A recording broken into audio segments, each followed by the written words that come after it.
Hello friends, welcome to my channel. तर आज मी तुमच्याशी एक किचन टिप्स शेअर करणार आहे, जी की सर्वांच्याच उपयोगाची आहे। सर्वांच्याच किचनमध्ये वापरण्यात येणारी जी कढई असते ॲल्युमिनियमची, तर ती कशी साफ करायची याची एक ट्रिक मी सांगणार आहे। तर व्हिडिओ संपूर्ण बघा। कढई क्लीन करण्यासाठी ना सर्वात पहिले मी इथे पावडर टाकून घेतली थोडी कपडे धुण्याची, त्यामध्ये सोडा असतो म्हणून। आणि आपल्या लोकल मार्केटमध्ये जिथे घासणी वगैरे मिळते तिथे ना एक स्टोन मिळतो, हा असा ग्रे कलर टाईप, तो घेतला आहे आणि त्याने पूर्ण कढई मी क्लीन करून घेते। जिथे जिथे आपल्याला तेलकट वगैरे डाग असे दिसत आहे तिथे क्लीन करून घ्यायचं, असं स्क्रब करायचं जरा। तर वन टाईममध्ये इतकी सुंदर कढई क्लीन होते, तुम्ही पुढे बघू शकता, आणि स्क्रॅचही पडत नाही भांड्यांना। हा भांड्यांचा स्टोन आहे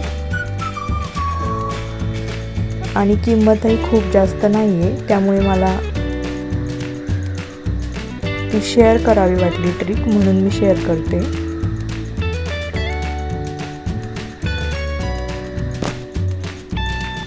बघू शकता तुम्ही, वन टाईममध्ये इतकी सुंदर कढई क्लीन झाली आहे,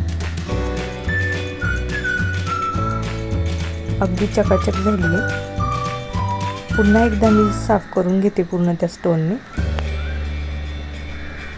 आणि स्क्रब करतानाच लगेच ते काळे डाग असे दिसतात लगेच निघताना, बघू शकता तुम्ही।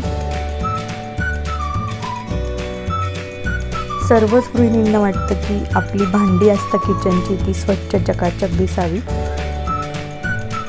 पण कधी कधी माहीत नसतं ती कशाने साफ करायची काय, त्यामुळे ही शेअर करावी वाटली मला ट्रिक सर्वांसोबत। तर कशी वाटली ट्रिक नक्की सांगा, लाईक करा।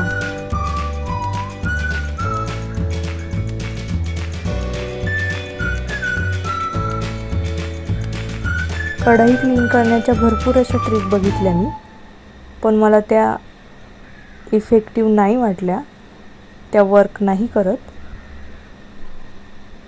गॅसवर पाणी गरम करून त्यामध्ये सोडा वगैरे टाकायचा, त्याने क्लीन करायचं, तर नाही वर्क होत ती ट्रिक।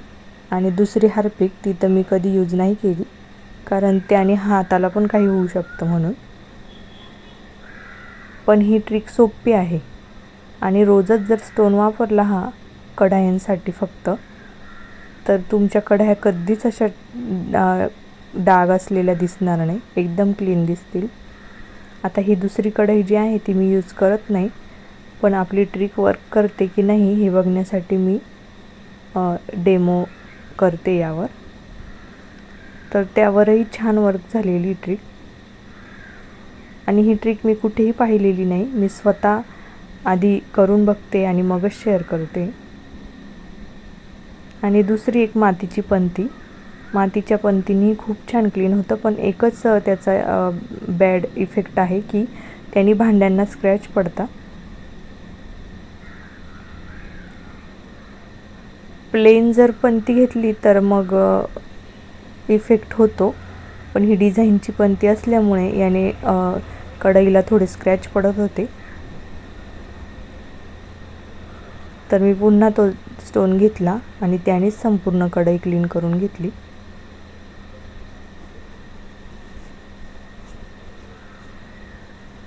तर अशाच नवीन नवीन किचन टिप्स वगैरे फॅशन टिप्स बघण्यासाठी चॅनलला लाईक करा आणि सबस्क्राईब करून ठेवा। चला भेटू आपण नेक्स्ट व्हिडिओमध्ये, बाय।